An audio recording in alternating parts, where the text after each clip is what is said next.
Bonjour et bienvenue à Échangeurs Turcotte, une émission où on discute d'enjeux importants pour la région, particulièrement pour la MRC Maria Chapdelaine. Aujourd'hui, on va parler d'un sujet important, on en entend parler beaucoup. On va essayer de démystifier tout ça, on va parler d'immigration. Et avec moi, qui de mieux pour en parler que Julie Gauthier. Bonjour Julie. Bonjour. Bonjour, directrice générale de Porte Ouverte sur le Lac. Et on est chanceux car on a aussi quelqu'un qui vient de l'immigration, qui est installé dans notre région depuis quelques années, Lorena Ledesma.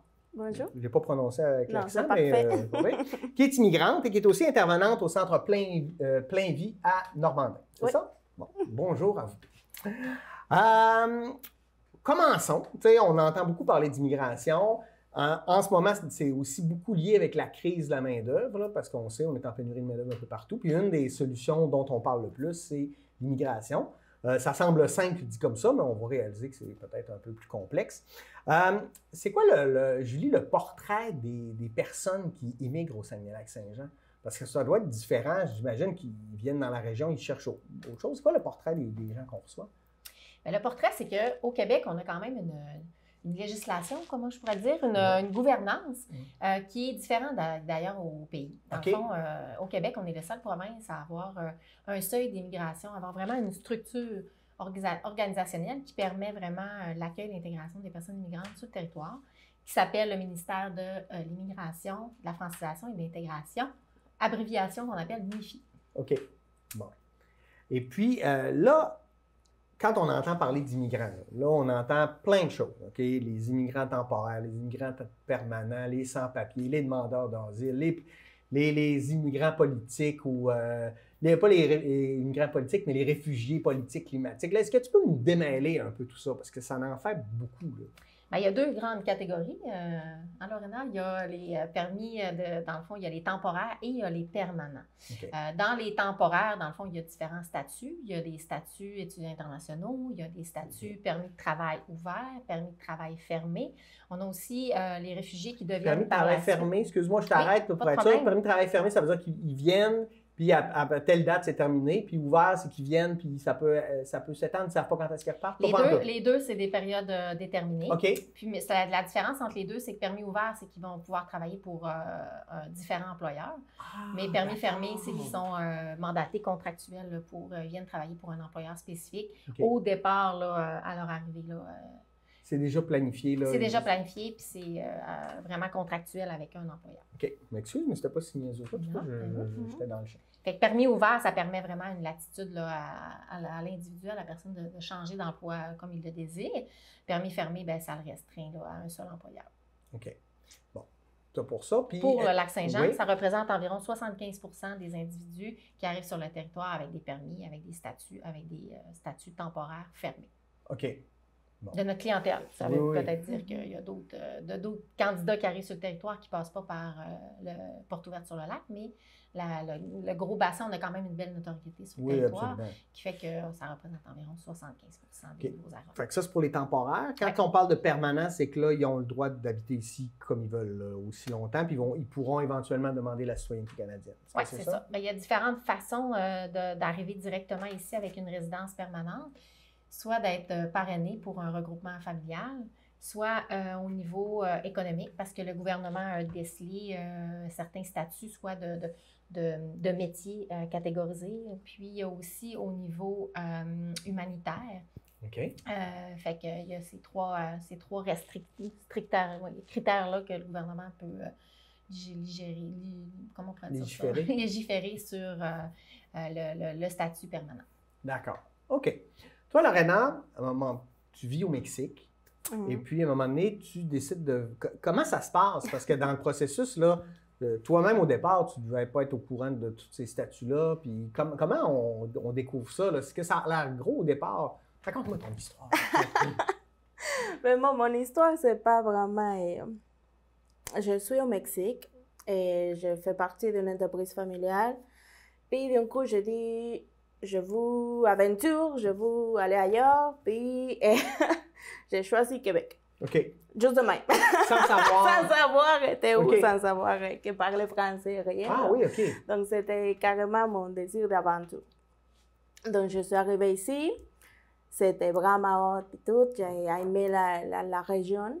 mais pendant ça, mon papa décède. Donc, il n'avait pas vraiment quelque chose qui m'attachait comme au Mexique. Puis maintenant, c'était comme porte ouverte. Carte blanche, là. Et j'avais pas besoin de rester dans l'entreprise familiale. Donc, j'ai dit, maintenant, qu'est-ce que je peux faire? Je veux continuer ici, je veux y aller à l'Argentine étudier, que c'était aussi de mes projets.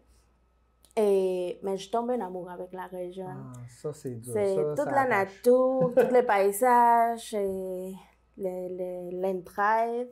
Puis aussi, j'ai connu, et après ça, mon mari. Ah oui? Donc, c'est comme le dernier pouce que j'ai dit, OK, d'abord, je reste ici. Mais quand là, on commence le processus d'immigration, là, puis là, on arrive, puis on fait, mon Dieu, tu sais, je veux dire, ça doit avoir l'air d'une montagne, là. Oui, c'était vraiment compliqué parce que pour nous autres, c'était réunification familiale. OK. Donc, j'ai commencé le processus, on commençait le processus toute seule. Et c'était de rentrer dans les pages du gouvernement, puis télécharger tous les guides, faire tout ça, puis faire toute la paperasse, puis tout, là. Fait qu'on... Ce que je comprends, c'est que c'est complexe puis on a besoin d'aide. Ouais. C'est un peu là que Porte ouverte sur le lac arrive. Est-ce que c'est Bien, ça? au niveau des statuts, dans le fond, nous, on est un service d'accueil, d'accompagnement des personnes qui sont sur le territoire. Dans le fond, on n'est pas consultant en immigration. Oui, on a une certaine spécialité parce qu'on travaille avec des personnes migrantes et qu'on connaît les statuts. On doit connaître aussi l'admissibilité parce qu'il y a certains services qui sont admissibles, c'est tout dépendamment d'un statut à l'autre, tout dépendamment, ils sont peut-être admissibles à nos services ou non. Fait que c'est important de connaître les statuts. Sauf qu'on n'est pas des consultants en immigration, puis habituellement, bien, c'est ça passe soit par le gouvernement du Canada pour les différents statuts ou la plateforme Arima. Là, les personnes migrantes doivent s'inscrire à Arima, puis il y a aussi le processus d'accompagnement Québec qui peut les aider pour vraiment avoir une résidence permanente ou avoir un statut différent au Canada. Fait que le processus d'immigration, attraction, porte ouverte sur le lac, on n'est pas là. Nous, on est vraiment, quand les gens arrivent sur le territoire, pour faire des activités de réseautage, pour connaître la paperasse administrative pour pouvoir ouvrir un compte de banque, téléphone, numéro de NAS. Mais tout ce qui est vraiment démarche administrative, on peut donner des référencements, remettre des formulaires, mais on ne peut pas accompagner. Ça prend quand même des consultants en immigration agréés, comme un comptable agréé, pour pouvoir donner des conseils en immigration. Donc, les gens pourraient quand même communiquer avec vous pour on pourrait les rediriger vers les bonnes ressources. Pour être bien redirigés, puis en même temps, ça permet aux personnes de comprendre qu'une fois qu'ils vont être sur le territoire, elles ne seront pas laissées à eux-mêmes. C'est un peu ça, vous, votre rôle. Oui, il faut qu'ils viennent nous voir. Oui, c'est ça. Il faut qu'ils passent par... Il faut qu'ils viennent nous voir. Il faut qu'ils cognent à notre porte. Il faut qu'ils viennent demander de l'aide, du besoin. C'est sûr que présentement, on a une arrivée fulgurante là, depuis 2021. On a eu vraiment, le gouvernement a autorisé un seuil d'immigration plus grand. Fait que c'est sûr que par rapport aux ressources et aux besoins du territoire, par rapport aux attentes de chaque individu, bien, on n'est pas capable de répondre à tous les besoins. Fait qu'on fait notre possible avec les ressources disponibles. Mais tu sais, auparavant, en 2018, on accueillait environ 60 individus. Puis cette année, on va atteindre le 500. Puis on n'a pas quintuplé le nombre de ressources territoires. On n'a pas quintuplé on est restreint au niveau budgétaire aussi, au niveau des ministères. Fait qu'on fait ce qu'on peut avec les ressources disponibles. OK. Toi, Lorena, est-ce que tu as fait affaire avec Porte ouverte sur le lac? Quand est-ce qu'ils sont arrivés dans ton parcours? Ben non, en réalité... Quand ils sont parrainés, habituellement, quand il y a un entourage, quand c'est un regroupement familial, souvent, ils n'ont pas nécessairement besoin, parce qu'il y a déjà un ancrage qui est fait, un réseau familial, ça veut dire qu'il y a déjà quelqu'un qui connaît un peu le processus, soit le marché du travail, ton conjoint connaît le marché du travail, connaît les démarches, mais elle n'arrête plus très bien aussi. On ne fait pas une sélection, là, pas parce que tu viens d'un regroupement familial que tu n'as pas accès à nos services, mais si elle avait besoin, elle aurait pu cogner à notre porte, c'est certain. OK. Wow. Et là, on entend beaucoup parler des communautés sud-américaines, Amérique centrale, mais je pense qu'il y a des gens aussi du Maghreb qui viennent. C'est quoi le portrait? Les gens viennent d'où? On accueille à Porte ouverte sur le lac, là, ça c'est notre clientèle, c'est environ 27 pays différents depuis l'année 2022. Le gros bassin est vraiment beaucoup sur le Mexique, Maroc, les pays francophones, la France, Philippines, beaucoup de Philippins. L'Europe aussi, mais surtout des pays de l'Afrique, Maroc, Côte d'Ivoire, Cameroun. Comme on est, bon, je dirais pas qu'on est mauvais en anglais, mais la majorité des gens sont beaucoup plus à l'aise avec le français. Est-ce que ça, c'est un enjeu dans les pays de provenance? Quelqu'un qui ne parle pas du tout français, il n'est pas écarté. Il peut venir quand même ici, mais c'est un obstacle. C'est un obstacle. C'est un défi. Ouais. Même pour quelqu'un qui parle français, quelqu'un qui vient du Maroc, l'accent québécois, l'accent du Lac-Saint-Jean, le lexique québécois est complexe, même au niveau en entreprise. Oui. Dans une shop de soudure, on utilise beaucoup des mots anglophones, même nous, du durex, une hose, des termes qui sont pas nécessairement spécifiques à la langue française, mais plus à la culture québécoise, ce qui fait que la langue française, déjà, peu importe le pays d'origine, la personne a quand même un défi là, au niveau du langage. Toi, est-ce que tu parlais français, Mme Amici? Pas du tout? Du tout. Et là, ça fait quoi, 4 ans que tu disais à peu près? Ouais, ben c'était comme la première année que j'étais ici, 2020, et je ne parlais pas français, je parlais avec mon conjoint en anglais. OK. Mais ça, c'était une grosse barrière là, parce que pour commencer, je n'avais pas permis de travail, et c'était la pandémie. Ouais. Donc, je n'avais pas vraiment comme autre chance de pratiquer, puis je ne sortais pas de la maison, puis je restais tout le temps là-dedans, puis je n'avais pas de personne que je connaissais, je n'avais pas d'amis, j'avais rien, puis je ne pouvais pas, mettons, sortir à l'épicerie puis parler avec le monde, ça me gênait beaucoup, donc ça a vraiment affecté beaucoup mon première année, là. Et là, t'as suivi des cours? Comment ça s'est fonctionné, ta francisation? Non, et je parlais avec mon mari, puis il dit, ça y est, on va commencer à parler français parce que je ne suis plus capable. Puis là, ça a enlevé beaucoup de barrières quand t'as je commençais à pratiquer le français puis tout, surtout que lui a un enfant.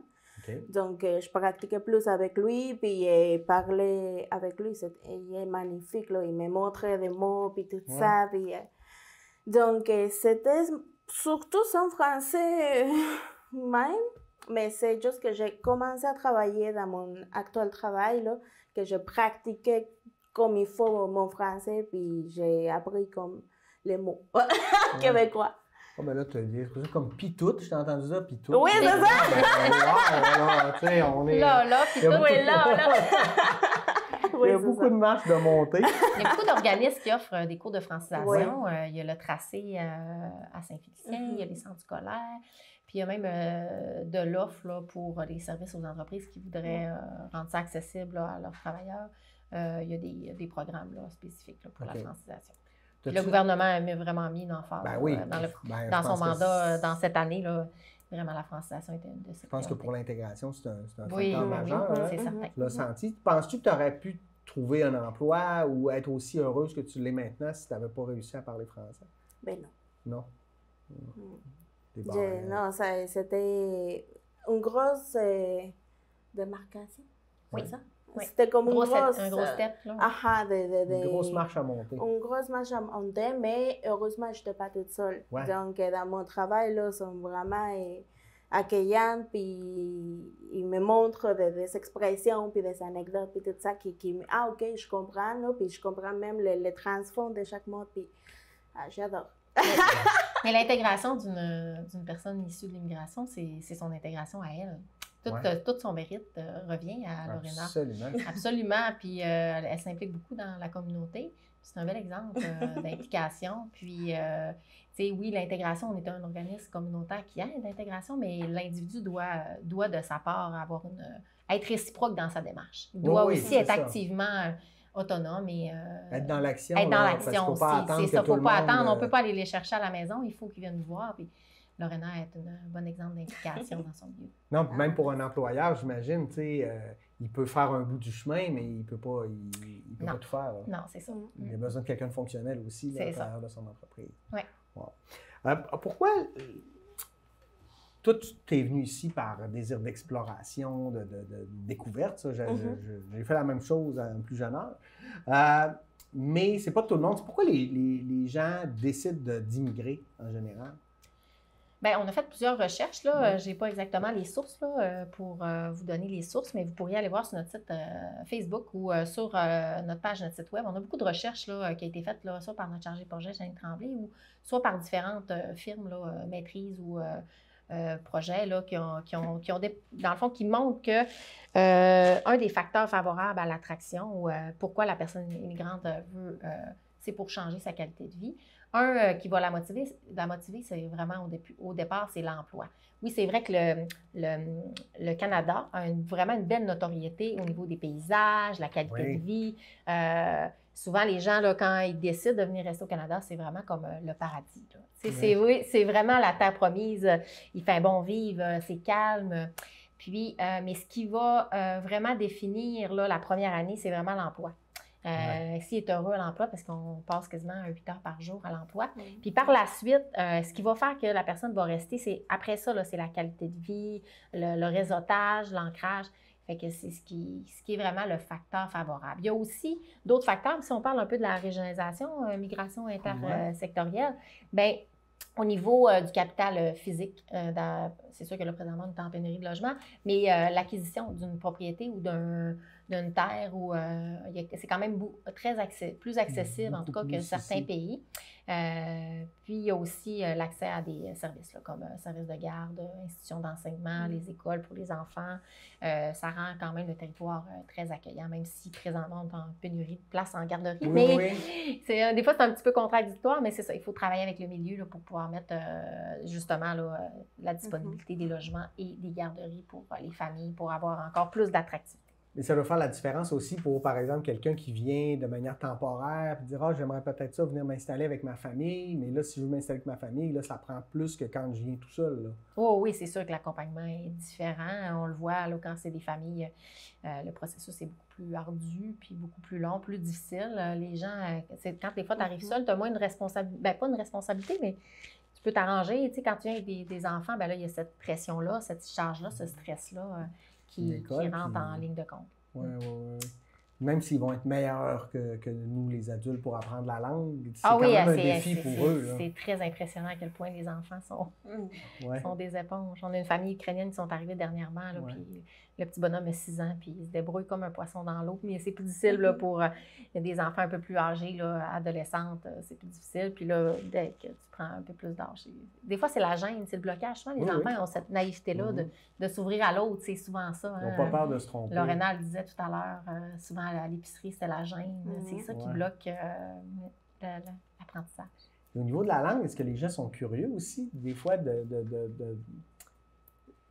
d'apprendre l'espagnol ou de te poser la question, tu leur demandes, bon, ça se dit comment en français? Ben, est-ce que la curiosité est réciproque? Est-ce que tu le sens, ça, que les gens sont intéressés aussi par la culture? Oui, en fait, je fais partie des comités dans la ville de Normandie, puis on se fait demander beaucoup d'avoir des cours d'espagnol pour pouvoir échanger, puis pouvoir comme enrichir comme cette relation là qu'ils ont avec les personnes issues de migration, puis tout là. Donc, oui. Puis, des fois, dans le travail aussi. Puis, comment ça se dit? Puis, comment est-ce qu'il fait? Puis, c'est quoi qui ça? Puis, comment il s'appelle? Puis, c'est hot. Puis, je me trompe peut-être, mais j'ai l'impression que des fois, la perception que les gens ont de l'immigration, c'est qu'on accueille des gens, mais ces gens-là ont aussi quelque chose à nous apporter. Est-ce que je me trompe? Oui, bien souvent, les gens vont associer l'immigration comme des gens vulnérables ou des gens qui sont à la retraite, qui sont vraiment mal pris. Mais souvent, c'est des gens qui sont très éduqués, qui ont quand même une situation financière quand même très agréable. La vulnérabilité rentre comme dans la première année, dans les 3 premiers mois, parce qu'ils perdent un peu leur repère. C'est là qu'ils deviennent un peu vulnérables, parce qu'ils ne connaissent pas nécessairement qu'est-ce qui est bon, qu'est-ce qui est mauvais. Ou, imaginez-vous, M. Turcotte, vous allez à Paris ou vous allez en Afrique, puis vous vous blessez.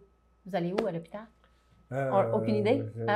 Payer comment? Ben, c'est ça. Fait que c'est comme les premiers mois avant de se créer des ancrages ou des références à qui demander. C'est souvent ces premiers mois-là, mais après ça, les gens, c'est des gens très éduqués avec des qualifications très riches là, pour notre société. Ça apporte vraiment oui, on a quand même des valeurs québécoises, des valeurs propres à chaque individu, mais je pense que d'échanger c'est comme un peu de s'ouvrir à l'autre, sans nécessairement être d'accord avec les valeurs de l'autre, mais d'aller à la rencontre, d'écouter, d'être compréhensif. C'est comme si on discute ensemble de politique, on ne sera peut-être jamais d'accord ou on discute ensemble, mais on est capable d'avoir une discussion, de se parler, puis de s'écouter, puis de se comprendre. Ce que je comprends, Lorena, c'est que tu es beaucoup impliquée dans la communauté à Normandin. C'est un choix que tu as fait.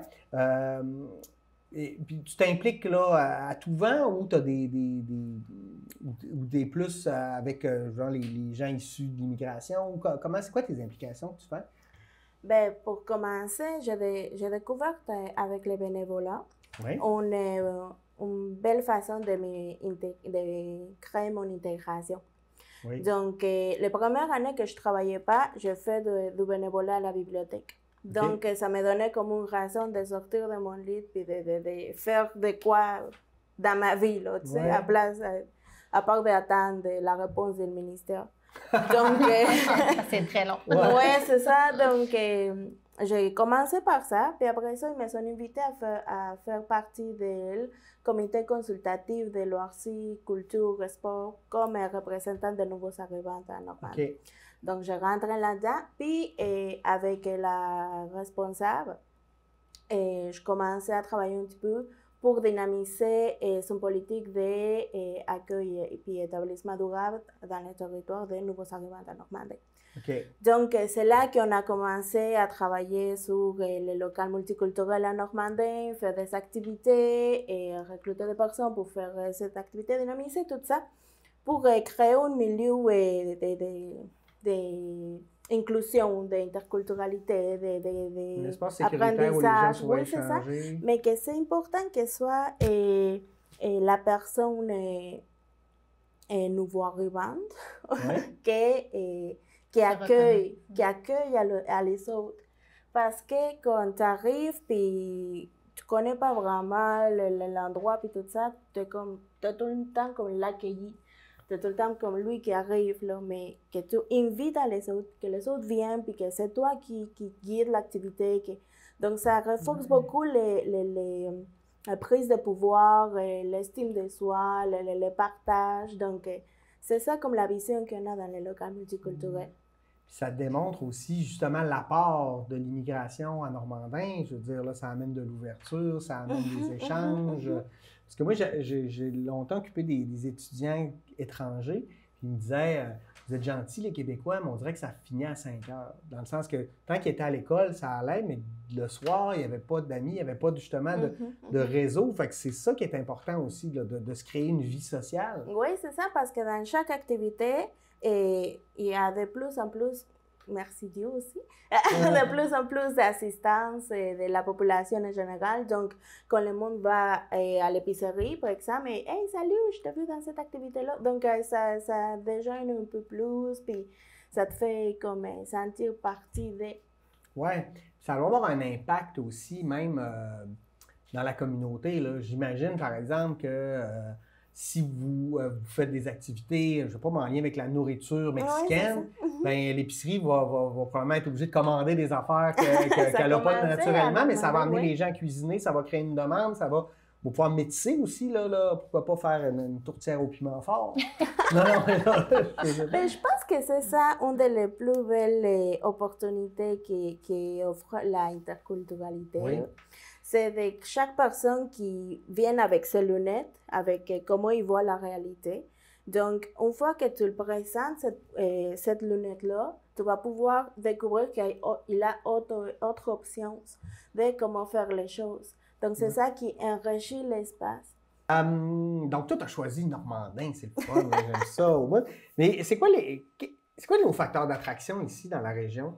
On a parlé de l'emploi, mais tu sais, l'emploi en ce moment, il y en a partout. Donc, si on décide de venir au Lac-Saint-Jean, il y a d'autres choses aussi qui viennent nous allumer. C'est quoi que, tu sais, quand vous parlez aux gens qui veulent venir ou que vous voulez aider, c'est quoi votre pitch de vente là, pour dire hey, allez à Saint-Thomas-Didyme, c'est fantastique? Je sais pas.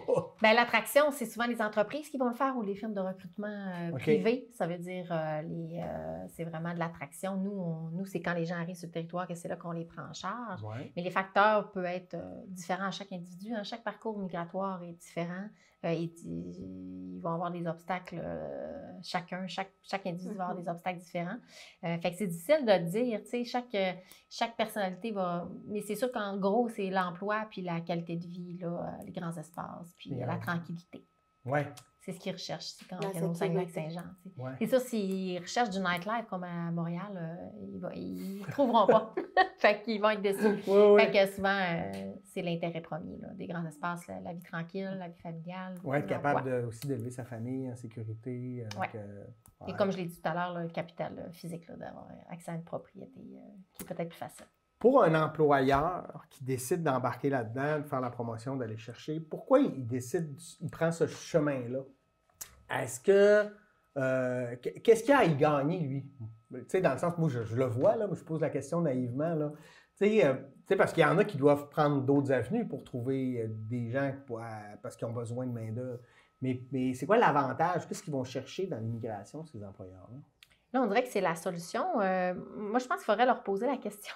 Mais moi, ce que je leur conseillerais, c'est que c'est la façon, peut-être comment je pourrais dire? Il y a d'autres avenues. Il y a des gens qui sont sur le territoire qui sont peut-être sans emploi, des personnes migrantes qui sont sans emploi, des gens éloignés du marché du travail. Reconnaître aussi les acquis des gens qui sont déjà sur le territoire. Écoute, on en a des travailleurs étrangers qui arrivent sur le territoire, puis souvent, ils ne font pas nécessairement le métier, qui sont qualifiés ou qui ont espéré. Fait que, d'aller dans cette avenue-là avant de peut-être aller en recrutement international. Mais en même temps, c'est une belle richesse là, d'aller. Moi, c'est mais je pense que c'est très coûteux pour une entreprise. Là. Ouais, mais je pense qu'il y a cette synergie-là, qu'il faut créer aussi dans notre milieu. Il y a déjà des personnes migrantes qui sont sur ce territoire, que peut-être leurs familles sont dans leur pays d'origine, qu'il faudrait peut-être rapatrier pour faire des réunifications familiales. Il y a peut-être cette avenue-là qui serait super intéressante pour justement aider les familles à venir s'installer. Fait qu'il y aurait une synergie à créer entre les entreprises pour pouvoir communiquer ensemble de leurs différents besoins, puis que ça pourrait répondre aux besoins des candidats. Nous, on répond vraiment aux besoins des candidats. Fait que c'est sûr que le besoin de l'entreprise, on ne le connaît pas tant que ça, mais moi, je trouve qu'il y a beaucoup d'avenues sur le territoire qu'on devrait optimiser. Bien, juste à l'intérieur d'une entreprise, avoir des gens qui ont une vie, qui ont un vécu, qui ont une expérience, qui réfléchissent différemment, je pense que ça peut beaucoup nourrir le milieu de travail, là. Ah oui, c'est certain. Puis ils vont apporter une dimension. Écoute, on en a beaucoup qui c'est des ingénieurs puis qui vont avoir une vision différente du Canada parce qu'ils vont avoir appris dans leur pays d'origine puis ils vont amener une belle expertise qu'on n'a peut-être pas ici. Là. Fait que c'est sûr que c'est un gain considérable pour les entreprises et pour le milieu. C'est une belle richesse. Je vous arrête. On prend une petite pause. On revient dans quelques minutes. Restez avec nous. C'est vraiment intéressant. À tout de suite. Si j'ai dans mon entourage des gens qui viennent d'ailleurs, ben, j'ai ma belle-fille qui aime ça faire la popote. Mais j'ai pris ça bien dur au début quand la famille aimait mieux ses desserts que mes tartes au bleuet. Et finalement, l'ouverture sur la cuisine des différentes cultures, ça a tout changé pour moi. Au fond, c'est enrichissant d'apprendre des personnes différentes de nous. Puis mes desserts sont bien meilleurs à cette heure. Oh! Je suis prête pour le lécher de doucher. On dit doce de leite, Martine.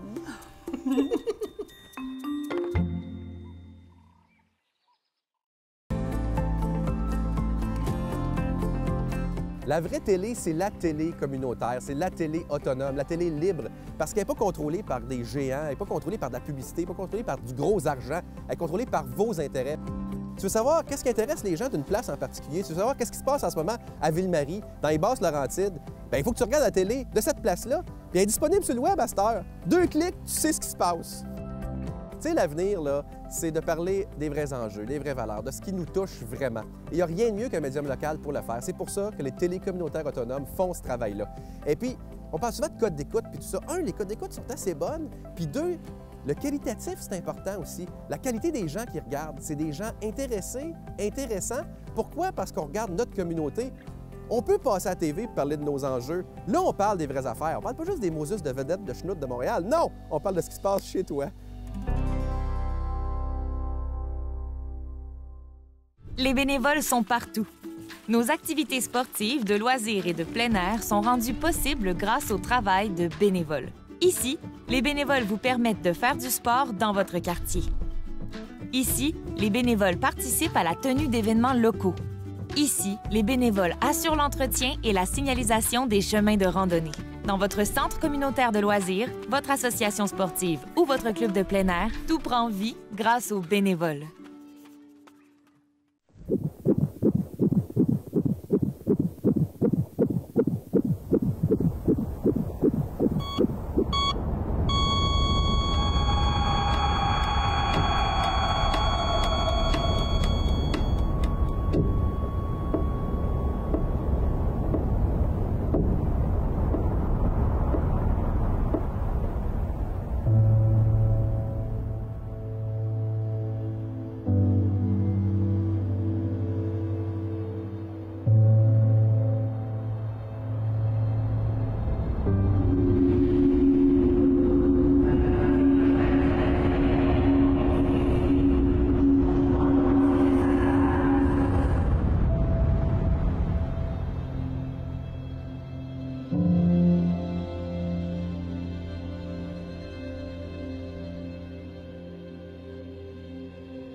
La série Agir pour l'avenir revient pour une deuxième saison avec des conférences, des reportages et des entrevues avec différents collaborateurs. Elle vise à mettre en valeur les organisations et les gens qui ont comme mission de protéger l'environnement. Produit en collaboration avec divers partenaires et avec la participation financière de la MRC de Maria Chapdelaine.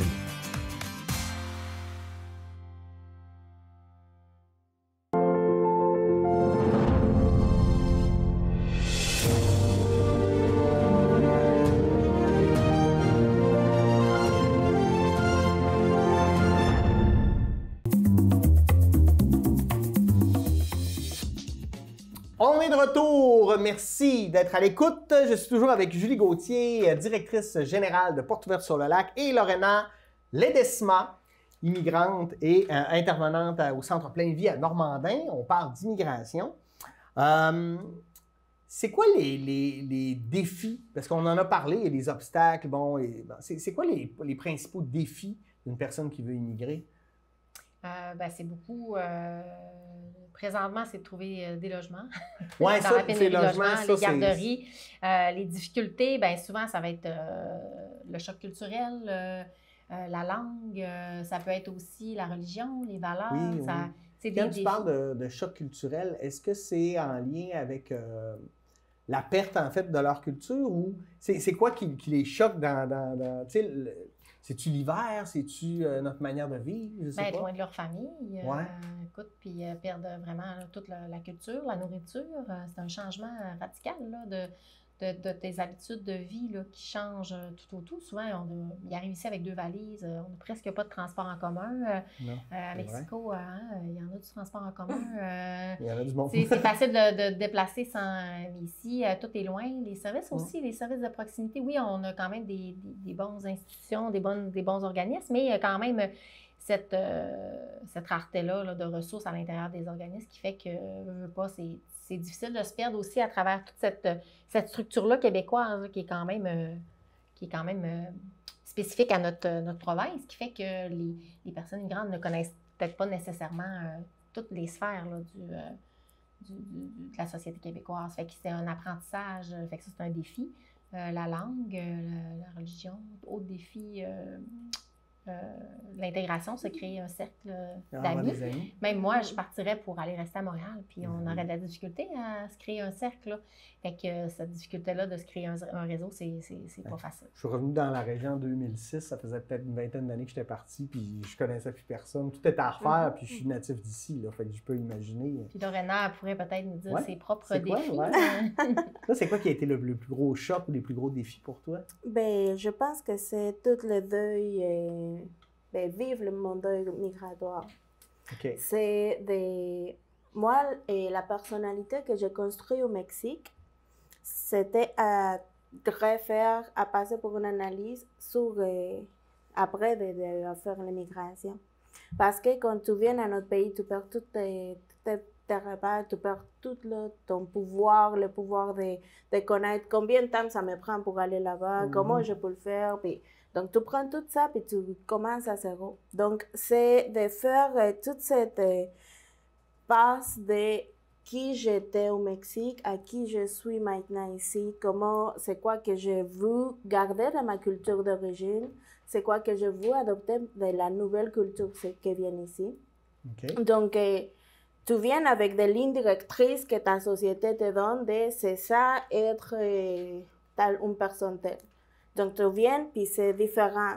Donc, tu sais pas vraiment... Tu le saches rapidement en oui, plus. c'est ça. Puis, avec une langue que tu parles pas, avec pas vraiment un réseau de soutien qui est là 24/7, là, comme, mettons, ma famille. Ouais. Donc, de voir aussi quel projet je voulais quand j'étais petite, quel projet ça fit quand je suis adulte, puis je vis dans ce pays-là. Et c'est tout ce deuil migratoire, ils disent que ça prend environ 5 ans à vraiment comme garder, de venir encore dans le nord. Donc, c'est tous des petits deuils là que des fois s'ouvrent parce que tu peux heureusement retourner à ton pays d'accueil. Donc, c'est une autre fois que tu dois faire comme ce deuil de je dois partir encore. Puis, donc, juste ce deuil percé, c'est vraiment une situation plus rough. Je le sens même plus dur que, par exemple, quand mon papa est décédé. Okay. Parce que je sais qu'il est décédé, puis OK, ça fait, là, c'est correct. Non? Ça fait la peine, mais ça passe. Mais ici, c'est comme tout le temps différentes choses, différents facteurs, différentes sphères que ça met un challenge vraiment de dire est-ce que je peux le faire encore? Oui, OK, on continue, là, non? Qu'est-ce qui te manque le plus? Est-ce que tu retournes au Mexique régulièrement? Ben, ça fait, je pense qu'un mois que je retourné au Mexique après 4 ans d'attente. Okay. Donc, oui, je pense que c'est... Puis je vais partir tous les mois de juillet. Okay. Donc, je pense que les choses qui me manquent le plus, c'est ma famille. Ouais. Surtout, puis, ben, dans le fond, je dirais que juste ma famille, parce que j'ai su vraiment comme intégrer des choses de ma culture mexicaine ici, puis aussi des traditions, puis tout. Je suis correcte. Juste amener ma famille, là, c'est là, quoi. Et puis, inversement, quand t'es retourné au Mexique, tu t'es dit, ça me manque telle affaire à Normandin, ou je m'ennuie de... C'est ça que je suis en train de vivre, par exemple, pour partir tout juillet. Je pars tout juillet, je manque tout le festival, puis je manque, je ne serai pas dans mon jardin là, à voir comment ça pousse. Puis. Donc, oui, quand tu construis dans les deux côtés, ça donne que oui, le monde, ça fait plus petit, mais pareil, tu commences à t'ennuyer de les deux côtés. Wow, c'est vraiment un beau témoignage, tout ça. Non, mais pour vrai. Puis l'hiver, moi, j'ai une question parce que j'ai l'impression que moi, j'ai encore des chocs quand l'hiver arrive. Là. Mais ça, est-ce que ton premier hiver, ça a dû être... Ben non, honnêtement, je sais pas si je continue encore dans ma lune de miel, là, mais l'hiver, ça va. Ça va, j'adorais ça. Les seules choses qui m'arrivaient, c'est cet hiver-là, à moins 50, là, je voulais comme... Je sais pas si ça se dit, là, mais je capotais ma vie. Ouais. Honnêtement, là, nous aussi. À cette nous aussi. À cette point-là, de que j'ai marché dans la rue 2 minutes pour arriver à la place, là, Puis j'ai commencé comme à être plus difficile de respirer. Puis j'étais comme... La prochaine fois que j'ai mis mon soude, j'ai senti comme une angoisse ici de... OK, je vais mourir, non? Oui, OK, c'est correct, là. Mais après ça, là, la neige, puis tout est bien correct. C'est le fun, en plus. C'est-tu un enjeu l'hiver ou c'est moi qui tu sais, pour les immigrants qui viennent s'installer? Mais je pense que chaque individu aussi, encore, c'est différent. Tu sais, il y en a qui vont trouver ça beau, il y en a qui vont trouver ça tannant parce que c'est un obstacle pour eux. Mais c'est sûr que c'est un obstacle juste pour la conduite hivernale. C'est un apprentissage. Tu sais, des pneus d'hiver, il y a beaucoup de pays qui en ont pas besoin. Fait que, tu sais, ça, c'est un apprentissage. Mais tu sais, je pense que chaque individu va tout... Tu sais, les gens qui sont très actifs, qui vont vouloir sortir dehors pour profiter d'activités hivernales, vont aimer l'hiver. Ceux qui sont un petit peu plus casaniers à l'intérieur de leur petit cocon vont trouver que l'hiver est long ici au Lac-Saint-Jean. Mais je pense que chaque individu a une personnalité puis a un intérêt. Il y en a qui préfèrent, il y en a qui ne sont pas capables d'endurer la chaleur. J'aime pas ça, la chaleur. Moi, j'adore la chaleur. Fait que, moi, je peux, c'est ça. Puis je viens de Mexique, là. Non, mais c'est vrai, j'ai des amis qui détestent l'hiver, puis je leur dis, ouais, mais qu'est-ce que tu fais l'hiver? Je fais rien, j'aime pas ça, mais si tu n'en profites pas, c'est sûr que c'est plus long à ce niveau-là. Est-ce que, bon, c'est un enjeu dont on a parlé beaucoup, là, mais je veux savoir si vous le vivez au quotidien, l'enjeu du racisme. Je ne sais pas si ça se nomme, là, les préjugés ou les appréhensions. On a parlé de religion, on a parlé, bon, de culture, etc. Est-ce que ça existe? Est-ce que c'est si oui, tu sais, je ne sais pas trop comment aborder la question, c'est plutôt sensible, là, mais je pense qu'il faut l'affronter. Ben, je pense qu'il faut en parler si on veut qu'il y en ait moins. Là.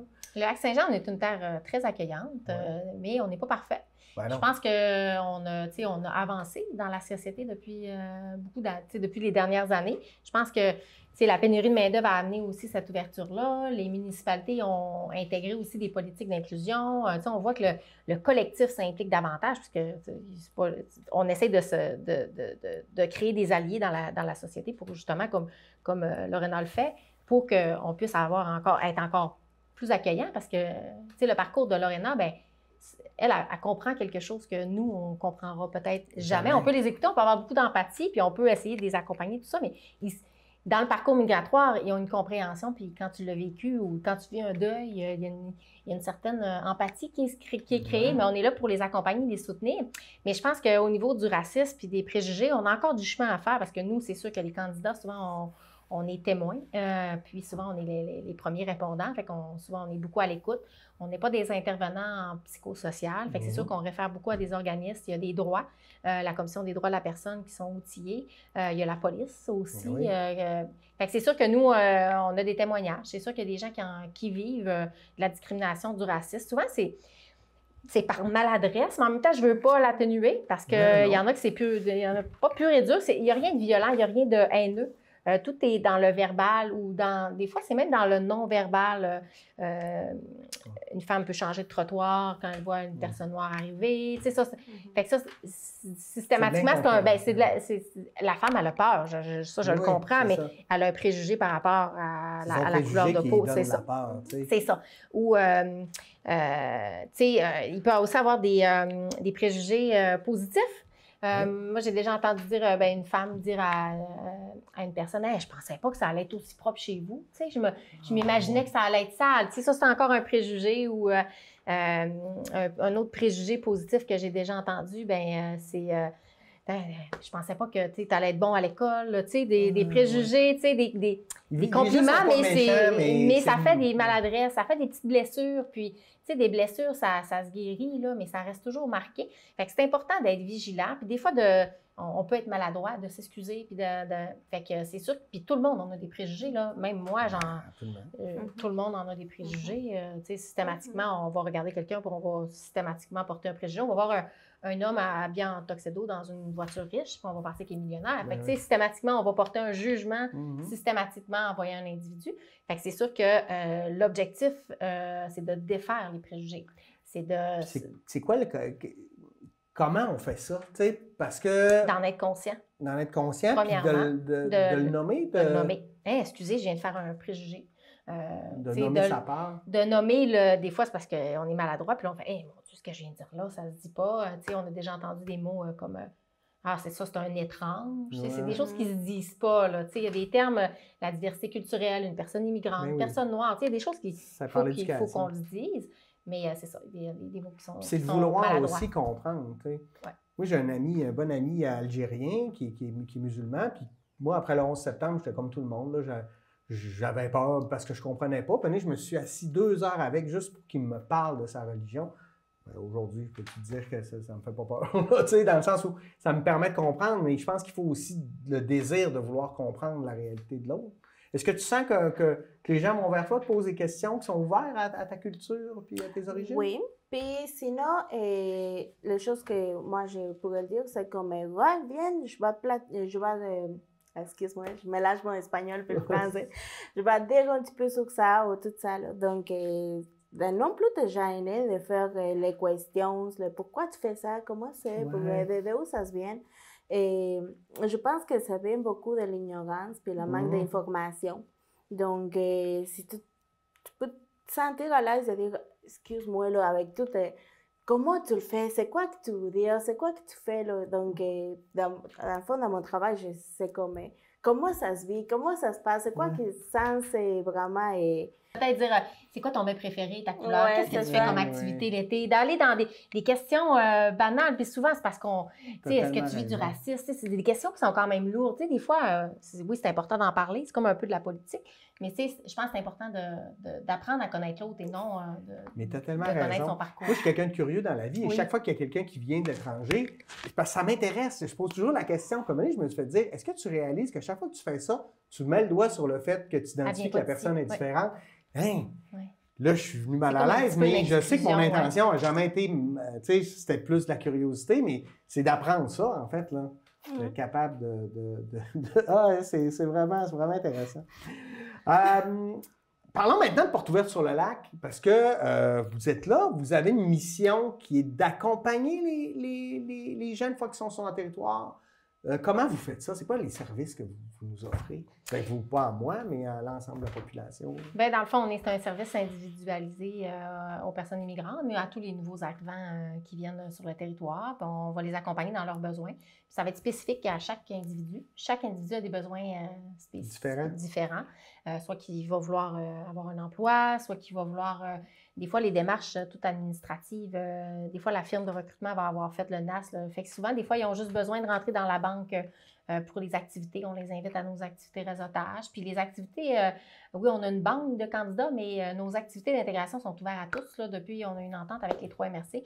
Fait que citoyens ou peu importe, quelqu'un que ça fait 10 ans qui est sur le territoire, qui voudrait participer à toutes nos activités, c'est offert gratuitement.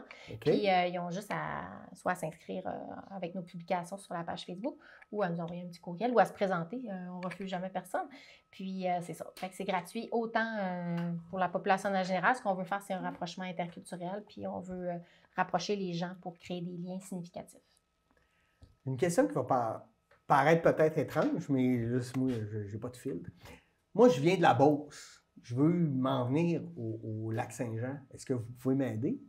Oui. Dans le sens, oui, OK. C'est des services vraiment pour quelqu'un qui veut venir s'installer au Lac-Saint-Jean. Oui, mais il y a le programme aussi, il y a le programme Place aux jeunes, dans le fond, qui est axé sur les 18-35 ans, les jeunes diplômés. Mais au niveau du 35 et plus, ben là, on va se référer plus avec la MRC. Ils ont quand même des structures en place. Mais s'ils veulent s'intégrer à nos activités d'intégration, c'est sûr que quelqu'un qui veut de la Beauce et qui a besoin d'un logement, ben on peut lui donner des petites pistes de référence, là, mais présentement, tout le monde, il n'y a pas de logement pour personne. Fait on ne peut pas non plus en inventer là, cette solution-là.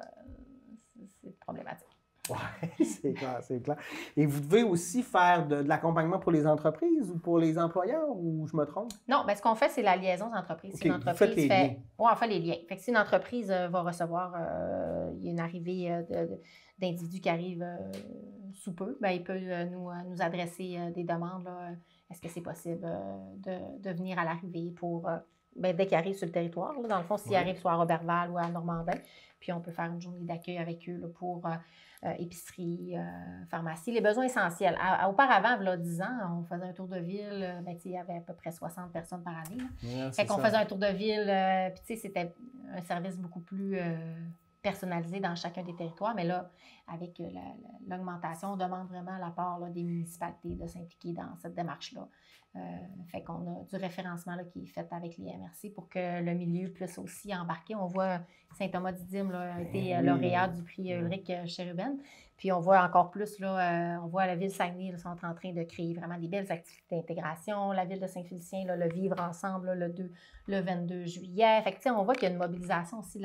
Les communautés, ils répondent présents. C'est ça. Ben, on a crié, dans le fond, on n'a pas crié, mais ils voient qu'on est débordé, puis que, il faut en faire. Ils ont besoin de vos services, ils ont besoin, oui, c'est ça. Fait qu'ils peuvent participer. Oui, je pense que la ville de Normandin aussi, ils peuvent offrir de venir rencontrer à la mairie pour présenter soit les services des loisirs, si je me trompe, un petit tour de ville aussi pour aller voir les différents attraits touristiques, là. Ouais. Fait que, mais les individus qui arrivent sur le territoire, on leur demande toujours si ils veulent qu'on partage leur courriel. Puis s'ils veulent, ben, on transmet au MRC qu'eux communiquent avec les municipalités.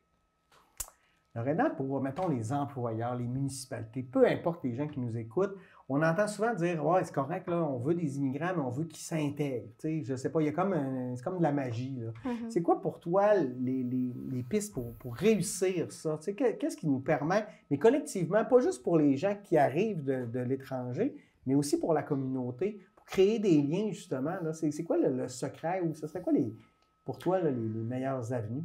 Je pense que pour commencer, c'est de nous rappeler qu'un travailleur immigrant est plus qu'un travailleur, c'est une personne qui vient avec des rêves, des projets, surtout des choses à vivre. Là. Donc, pour favoriser l'inclusion, là, ça peut commencer juste d'un bonjour, ou allô, ou hola. Ou quelque chose de même, ça peut comme donner pied à, et surtout aussi adapter les services ou avoir comme l'ouverture d'esprit que ça permet toutes les actions. Donc, ça peut favoriser ça. Et parce qu'entre plus de vulnérabilité qu'une personne vit, dans n'importe quel procès, là, si ce n'est pas immigration, non, plus que vulnérabilité qu'une personne vit, plus de probabilité de développer un processus traumatique. Ouais, donc, juste de montrer l'empathie, de montrer le désir d'assister à des activités d'intégration, des activités multiculturelles, juste de montrer ce désir de « je suis là », non? Vous considérez comme des citoyens, comme n'importe qui, puis faire un cas de dire « Ah, c'est un immigrant. » Oui, c'est ça. Tu es une personne pareille que moi, puis on va prendre un de l'autre, puis... C'est un citoyen. Oui, c'est ça. En part entière. Oh, wow. Julie, face aux problématiques que vous devez avoir, là, que ce soit le financement ou la personne pour la main-d'œuvre chez vous, si tu n'avais pas ces problématiques-là, ce serait quoi les projets que tu aimerais mettre de l'avant pour nous aider, nous, collectivement, là, à ce que ça fonctionne encore davantage, l'immigration en région? Bien, favoriser un rapprochement interculturel, là, le jumelage, là, dès l'arrivée, les 3 premiers mois, je pense que c'est une bonne solution là, pour aider le mariage. Le jumelage, c'est que vous jumelez une personne immigrante avec quelqu'un de la communauté? Oui, un nouvel arrivant avec un résident de longue date. Ça peut être une personne issue de l'immigration qui est sur le territoire depuis 5 ans, mais qui connaît un peu le parcours migratoire puis les enjeux. Fait moi, je pense qu'on mettrait beaucoup plus d'énergie dans encore plus, là, si on aurait beaucoup de ressources, là, puis beaucoup de personnes qui voudraient, là, je pense que ça donnerait vraiment là, une belle réussite là, dans l'intégration, le programme jumelage. C'est sûr si on n'aurait pas le financement et les ressources, ben, d'aider aussi en entreprise, d'amener vraiment là, une vision interculturelle, puis une ouverture d'esprit, mais là, c'est quand même assez difficile, c'est pour rêver. C'est quand même assez difficile parce que les entreprises souvent sont privées, ils ont leur petit cocon. Fait que, tu sais, d'essayer de tout travailler ensemble, tout ce beau monde-là, là, si on aurait tout le collectif, les entreprises, le milieu, les municipalités, puis on n'aurait pas non plus l'enjeu du transport. Tu sais, on a un magnifique lac Saint-Jean, là, mais on a 35 municipalités, 3 MRC, c'est grand à couvrir pour un organisme. On a 3 bureaux administratifs. Mais moi, d'avoir une maison tout intégrée avec toutes les ressources qui volent, je ne sais pas, là, tu sais. Puis aussi pour notre structure au niveau de la gestion de notre équipe, là, c'est pas facile parce que on est divisé en 3 secteurs différents. Fait que les ressources sont multipliées par 3. Les activités sont multipliées par 3. Même si on voudrait être dans toutes les municipalités, on ne peut pas. On voudrait aller faire une fête à Normandin, à La Dorée, à Saint-Prime. On ne peut pas. Fait que c'est sûr que rêver, ça serait qu'on mette toute cette belle concertation-là puis qu'on fasse de cette terre un endroit inclusif et bon vivre. Si je suis en train d'écouter l'émission, là, puis je fais « Hey, ben moi, j'aimerais ça faire du jumelage. Est-ce qu'on peut vous appeler? Est-ce que vous prenez des noms? » C'est ça? Oui. Ah, ben oui, allez là, sur on notre site vient Internet. oui, allez sur notre site Internet ou sinon, vous pouvez nous joindre. Mais sinon, il y a quand même des formulaires pour s'inscrire. Le petit formulaire met un petit peu en bain, là, c'est quoi vos intérêts, c'est quoi, autant pour notre clientèle que les candidats que pour les Janois de longue date. Ouais. Fait que dans le fond, il y a comme vraiment un petit sondage là, pour essayer de déceler un petit peu c'est quoi les intérêts, c'est quoi les passions pour créer un maillage harmonieux. Wow. C'est noté, c'est noté. Lorena, le mot de la fin, je veux te le laisser. Et non, mais grâce à la magie d'Internet, cette émission-là va même pouvoir être vue au Mexique. J'aimerais que tu parles, je ne sais pas si tu acceptes, là, mais de parler aux gens du Mexique qui nous écoutent en ce moment en espagnol pour leur dire, pour leur parler comme, décris-leur donc là, mais j'aime ça, moi, entendre des là. Est-ce que, tu sais, comment tu décrirais en espagnol le Saguenay-Lac-Saint-Jean, ta terre d'accueil?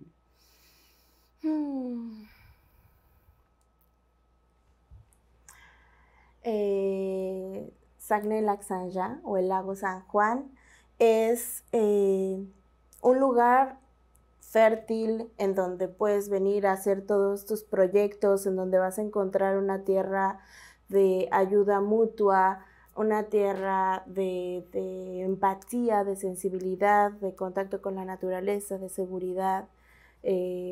Un lugar en donde puedes de verdad encontrar tu máximo potencial y desarrollarlo para poder lograr una calidad de vida y poder dar a tu entorno mucho más.